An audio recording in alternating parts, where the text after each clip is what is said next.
This is Deborah Atkinson, and you're listening to Flipping 50, where I address your top questions and struggles.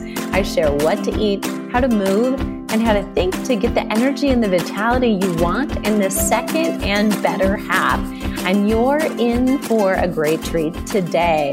My guest, Robin Nielsen, is a functional clinical nutritionist and hormone expert with over 15 years of clinical experience. She specializes in hormone balance, helping women to grow younger no matter what their age. She's the founder and CEO of Juvenescence, supporting women in midlife, and she's the CEO of Insulite Health. PCOS.com, the world's largest and most comprehensive company supporting women with PCOS naturally. By the way, that link will be in the show notes, so I've got you covered, girlfriend, if you're walking or you're driving. Robin is co-creator of the very popular Sexy Younger You conferences and programs, and is the creator of the Natural Solutions for PCOS online conference. Robin, thanks so much for being here. Thank you, Deborah, for having me. I'm so excited to talk about the second half. Well, you had me at Sexy Younger You. Okay, so tell us more about that. Let's hear it. Oh my gosh, well, it's so fun. So I actually created a program with one of my favorite gals, Dr. Anna Kabeka.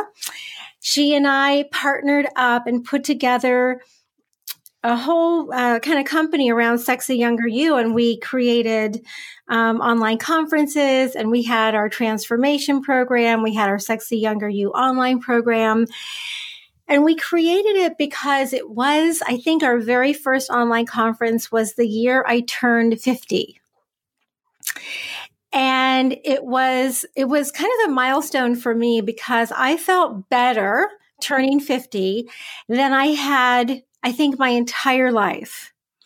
So it was sort of a wake-up call for me to say, hey, you know, no matter what age you are, you can feel better than you ever have.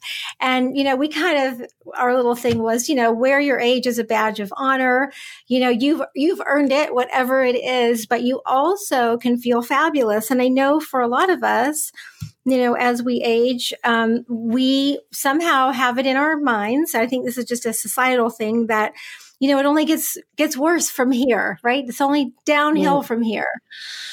So true. And yeah, and we just, you know, we accept all of these kind of yucky symptoms of aging and post-menopause that we think are normal, and they're supposed to be. And so the whole Sexy Younger You program and message was, you know, you can grow younger no matter what your age. And I firmly believe that because I've lived it. Love that. I so love that. And I'm so glad that you brought up Dr. Kabeka's name, because as I was reading CEO of Juvenescence, I was like, wait a minute, that's not hers. So I did not realize the two of you were besties. How awesome is that? We love her. We love that product. There's a little secret in the neighborhood. I've given that product to my sister-in-law. Go figure. And I'm like, I do not want the details of how that works out for you. That's just creepy. Well, she has a number of products. I think I know which one you're talking about, and it's absolutely fabulous. Yes, absolutely. Okay. So love this, and so agree that women, we are conditioned a little bit with what's been true in the past. And I think, don't you agree that we're in this time when research is, I don't know if I can say exploding, because I think we still have a lot of catching up to do, but it's certainly grown in regard to being on more and more subjects who are in perimenopause and menopause and beyond. So we know so much more. We're raising the glass ceiling on our expectations. It's just that we haven't quite all got the message yet. No, we don't. And that's why we're doing this, because we want other women to know that, you know, while these symptoms are common, they're not normal. We live in a society that is very busy. And for women, And I know, especially for myself, I felt that if I was productive, that I was appreciated and adored and loved and all those things. And I think part of it is my genetics, but also part of it is how, my family showed love. And I know that for me, if I did things and was productive and I was successful, then I was loved more. And I'm just, that type of girl who's like, okay, what can I accomplish next? Right. And as women, we really are meant to be receivers. And of course, we're good at friggin' everything. So we want to do everything, but it burns us out. And our hormones and our hormone production and our stress resilience just can't keep up. And as a result, we end up getting, the yucky symptoms that are known, perimenopause, postmenopause, like, hot flashes and night sweats and weight gain that we just can't budge, and fatigue and irritability and low brain chemistry and just kind of low moods. And, and then the vaginal issues with painful sex and a dry vagina and urinary incontinence and no libido, right? All those things that just kind of seemingly pop up, but we've been working on them for a while. And like I say, they're certainly common, but they do not have to be normal. And, I think the aha moment for me was I went to see that musical Menopause. Did you ever see that? I did not. So don't tell me the punchline. Yeah, no, don't worry, because I don't remember if there was one. But it was a musical, and I went to the theater with my girlfriend. I'm like, this is going to be so much fun, right? It's going to be girls like us. And I get there and they're handing out fans as you walk in the front door. And of course, all these women have fans in the audience, and the entire production, they're all fanning themselves. So I'm kind of bummed out, because that's telling me that, everybody's thermostat is kind of broken. Right? Their thyroid, their metabolism is not functioning properly. And then on stage, the women are talking about how they're depressed and how they have the hot flashes and the night sweats, and they're gaining weight like crazy. And then their doctors are prescribing them Prozac and, all the meds to help them feel better. And they're laughing about all of the ways that they feel crappy. And I'm crying. I'm literally in the audience crying. I think this is the worst show I've ever seen. It was absolutely horrible for me, because I thought, we've totally mainstreamed our misery. Wow. That's kind of depressing. I think you just spared me from a couple of hours of regretting how I spent it. Okay. On that note, you've mentioned so many common denominators, the symptoms. We often just accept. Many of our listeners may be doing that. But a lot of people are talking about hormone replacement therapy and are talking about, do I do it? Do I not do it? What are the advantages, disadvantages? What are your thoughts about this?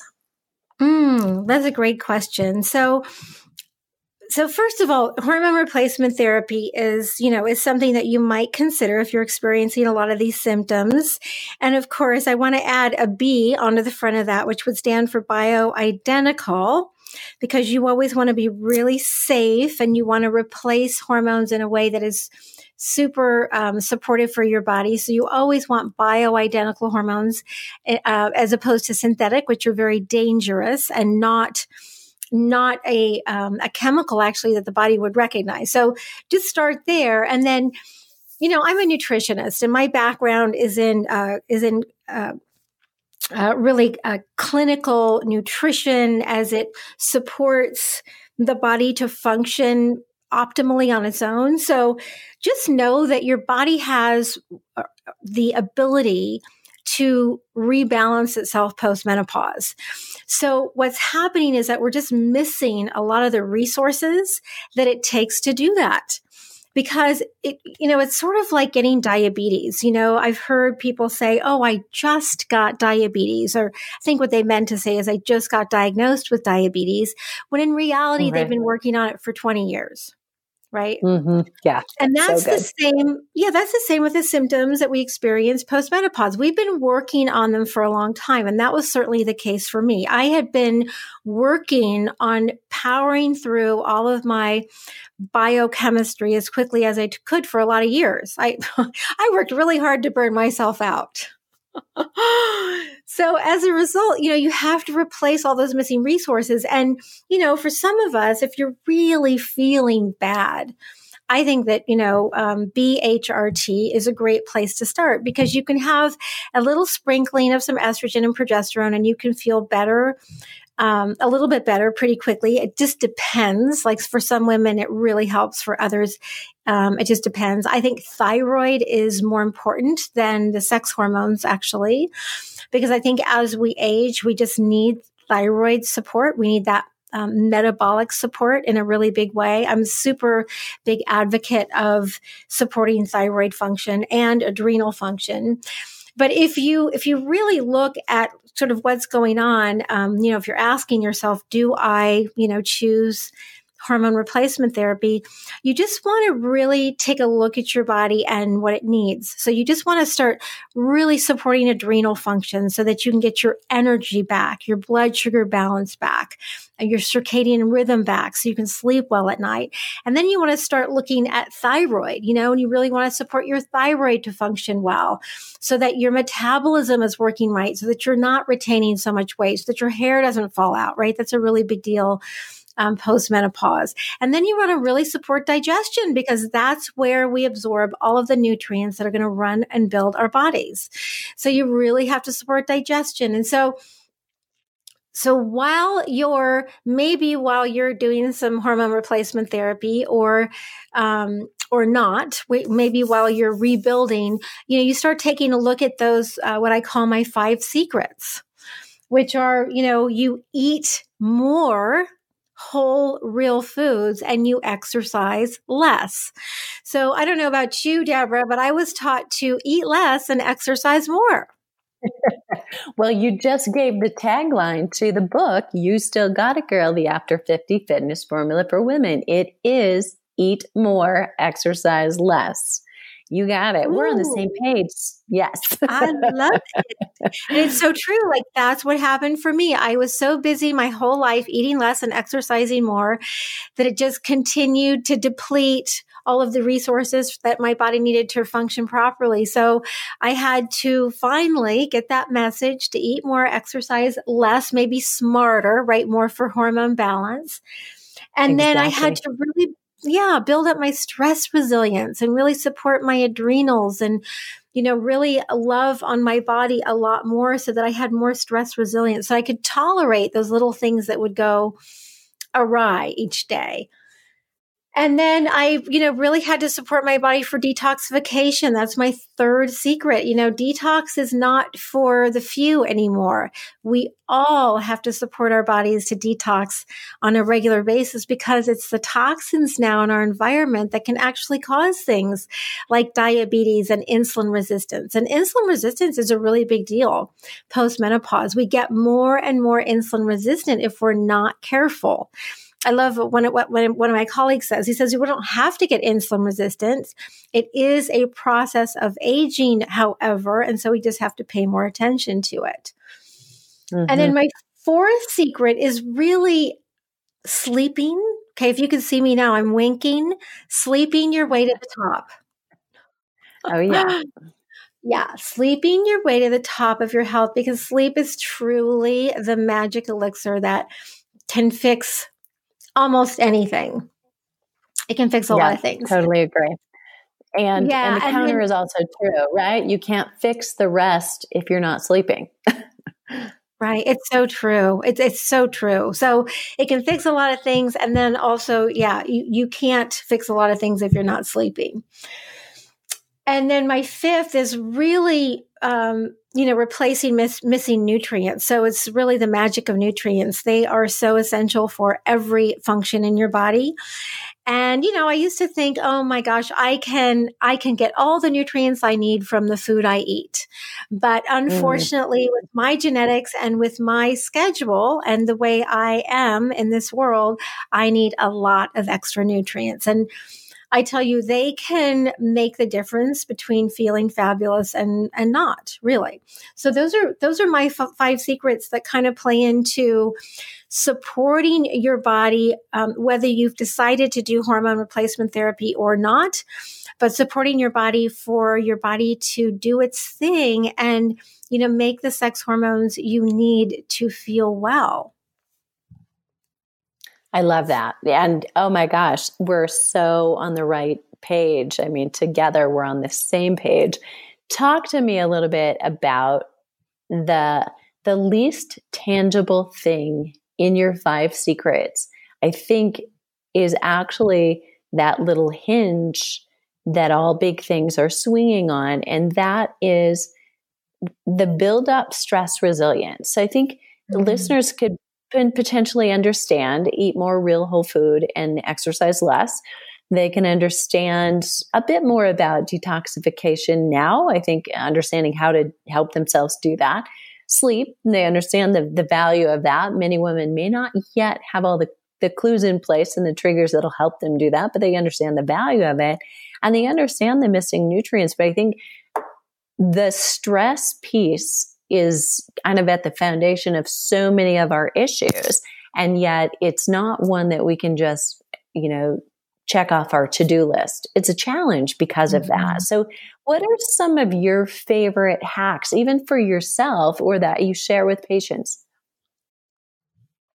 So I actually have a free gift that when you join my Facebook group, Natural Solutions for Hormone Balance, you automatically receive. It's the top 10 things that throw off your hormone balance. And that is really my list of underlying stressors. They're the top 10. There are a lot of underlying stressors, and it's really kind of identifying in your life what those stressors are that are constantly sucking your energy. Constantly sucking your energy. So, for a lot of us, we can rattle off a couple of them, but they can range anywhere from, I love blood work. Oh my gosh, when I started my practice 15 years ago, I created my own panels because I just wasn't able to get the information that I needed from, the current lab work that docs were running. So I created my own panels, and you can tell from there, like simple things like chronic infections, right? And that is an underlying stressor that you would never know is constantly sucking your energy and your life force. But it's stuff that you have to figure out. And then those nutrient deficiencies, do you have an iron deficiency? Do you have a B12 deficiency? Do you have a zinc deficiency, magnesium? What deficiencies, what nutrient deficiencies are keeping your body constantly stressed? And, one of the things that we have to be really careful of is if we don't replace missing nutrients, our body eats itself from the inside out. So it's going to break down our muscle. It's going to break down our bones. It's going to break down our organs. It's going to steal those things from other parts of our bodies to function if you don't provide it with what it needs, because your body's sole purpose is to keep you alive. So that's a huge underlying stressor, right? Yes. Oh, so much so. And I love this. So right here, the top 10 things that throw off hormone balance. Just by the way, if you're listening and you're wondering, wait a minute, how do I get to that group? I have the link for you. You're all covered. It'll be in the show notes. And just so that if you want to put it at the top of your mind, it's the facebook.com groups, Natural Solutions Hormone Balance, but it will be here for you. So thank you so much for providing that. I love it. You're welcome. Because that's the stress resilience piece, right? So you have to identify those stressors that are constantly sucking your energy, because you need that energy to feel well and to function every day at a higher level. So you don't want those kind of what I call stealth stressors to suck you dry. you really want to conserve all the energy you can. And that, another stressor is like just not strong enough stomach acid, for instance, to digest your food well or to support your immune system. So there are a lot of them. And it's kind of cool to start, taking a look at that checklist and saying, okay, I got that one covered. I got that one covered. Oh, maybe I better take a look at that one. Maybe that is a problem for me. Just too busy a schedule, for instance, or living with someone who's toxic, right? Like we think about toxins that come, in our fruits and vegetables and maybe in the environment like Roundup and things like that. But do we, consider toxic people who, when you leave their presence, you're completely drained. You feel completely drained. So those are, additional stressors that are going to make us less and less stress resilient, which means that our adrenals are going to be constantly taxed. We're not going to have good energy during the day. We're not going to be able to sleep well at night, and our hormones are going to be completely out of balance. Yeah, I love that. That's kind of that full circle, really. Even some of the things that you mentioned are, a sign of stress. I mean, some people would say, or you call them a stressor. Some people would call them a sign of stress. And yet that's exactly the point, right? It's a vicious circle. Like, where does it start? Where does it begin as a stressor, or where is it actually end up being a reason that you were stressed in the first place? So we've got to break that cycle somehow.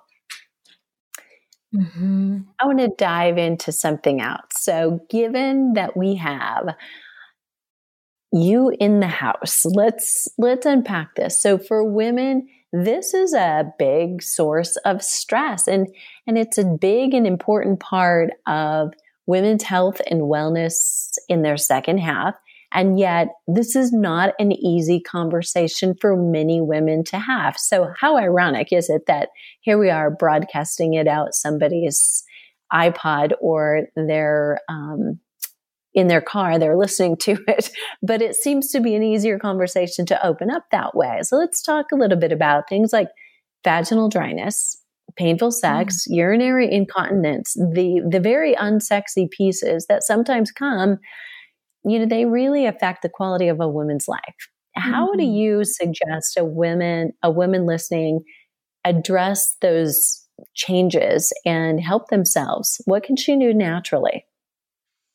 She can do so many things. And, first you just want to start with those things that you and I have already talked about, those 5 secrets. You've got to start, eating well, really, really eat to build your body up in a really vibrant way. So, if our pelvic floor is not supple and moist, as it could be, if it's not a tip-top shape, that's telling us that our entire body is not in tip-top shape.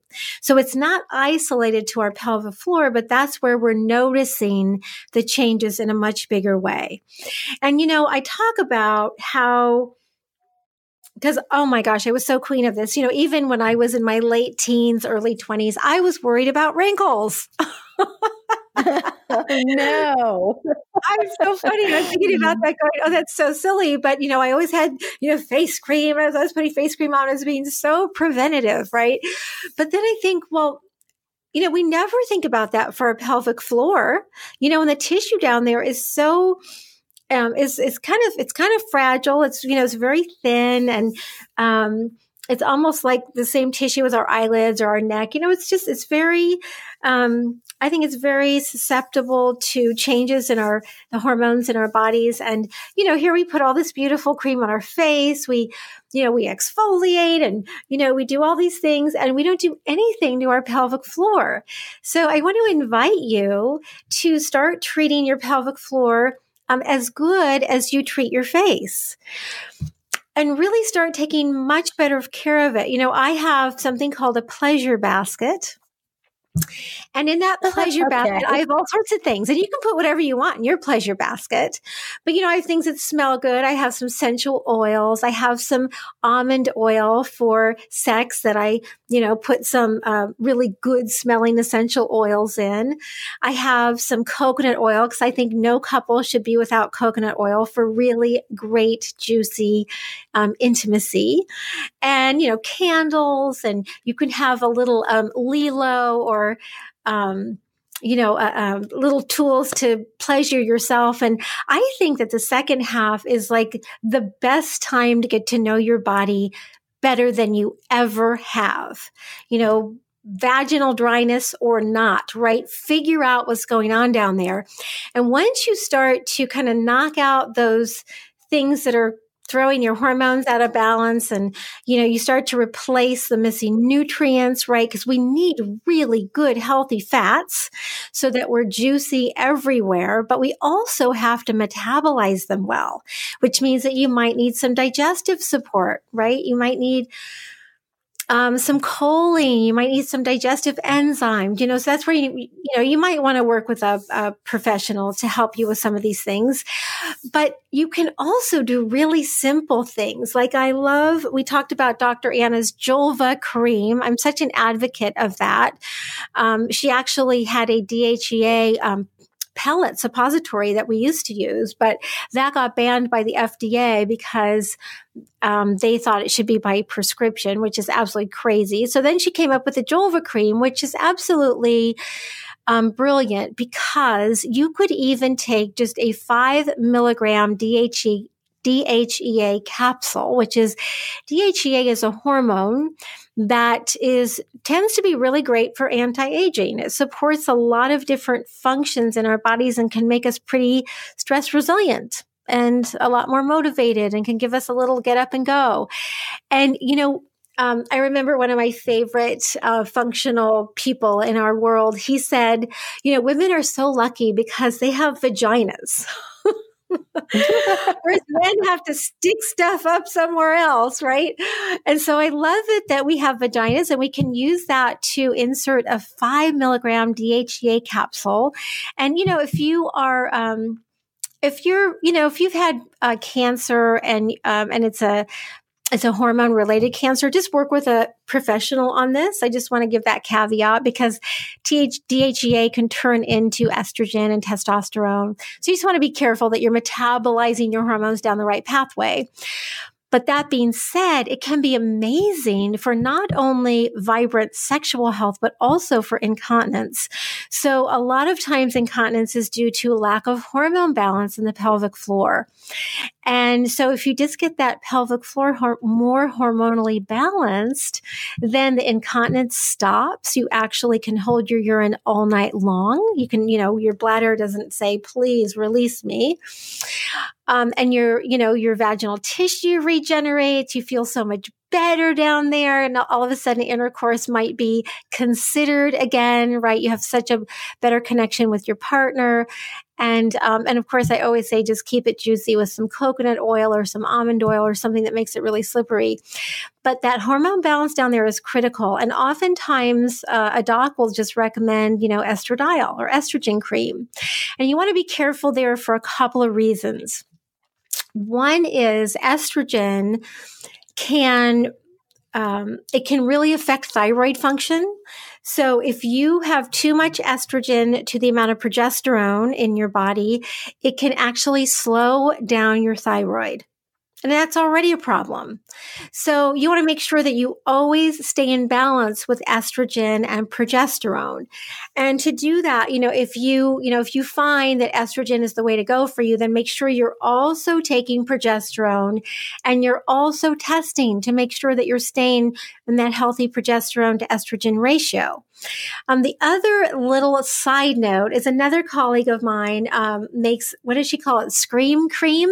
She happens to be an MD, and she makes this amazing, it's a prescription that you insert into the vaginal area. And it's called Scream Cream because it's a little bit higher in testosterone. So if you're someone who really likes her orgasms, or you would like to have an orgasm, consider testosterone, because that really makes orgasms intense and amazing. And so the DHEA, just that little 5 milligram DHEA capsule, can also have that same effect. Whereas estrogen is a little bit of a numbing effect. So estrogen by itself can make the tissues supple and more moist, can also help with urinary incontinence, but you won't have great orgasms. So just want to put in that little side note. So there are all sorts of things we can do. But of course, it all starts with what we eat, the kind of sleep we're getting, the way that we're managing our stressors. And then, really, because one more really important note is if you're constantly stressed, you are not making your sex hormones. And that's why my top 10 things that throw off your hormone balance is so important, because you can't run from the tiger and make babies at the same time. So your body's going to actually produce more cortisol and more insulin to keep you alive, and you're just never going to make those sex hormones. So if you can get your body more balanced, then you're going to start making more sex hormones while you're doing some of these other things to really ramp up your, libido and sex life and just feeling better about yourself. So good. That was really probably the richest nugget, I think, so far. We try to do so much, and then we wonder when we have that 5-minute romp, why isn't this working? So good wake up call. All right. One of the best questions, at least from my side of the table, every podcast is this one. Is there a question I should have asked you, Robin? Wow. Is there a question that you could have asked me? Well, just how fabulous can life be after 50? And what is the answer? I think the answer is pretty darn fabulous. I mean, it's so cool because, I always say that men become, actually, I stole this from somebody, but, men become more like women as they age, and women become more like men. And we just don't have as much estrogen in our system. I think that's why we were, committed to the insane asylums over and over again way back when, because we started speaking our minds and we started stepping out a bit and we started, not giving a shit sometimes, pardon my French. So it can be pretty darn great. And I just want you to know that, you can shake off every single yucky symptom. There is a way to heal every single one of them. And you can step into some of the most fabulous years of your life. If you look back in history, a lot of really amazing women who we admire and adore didn't actually become somebody until they were post 50. So you can rock it no matter what your age. Such a great answer. Great question. Great answer. Thanks so much for being here. And listeners, I'm going to turn it over to you. If you have a question, leave it below the show link at flipping50.com/menopause. I love hearing from you. And if this episode was helpful, please leave us a rating in iTunes and then share it with a friend. Surround yourself with a supportive community of women on the same journey. To get the most from this week's episode, check out today's show notes at flipping50.com. Again, that's /menopause, where you'll find the juicy free download that Robin's got available in her group, the link to join it, and you'll find some other juicy quips and quotes that I stole from Robin during this show. What are you waiting for? Let's start flipping 50 together.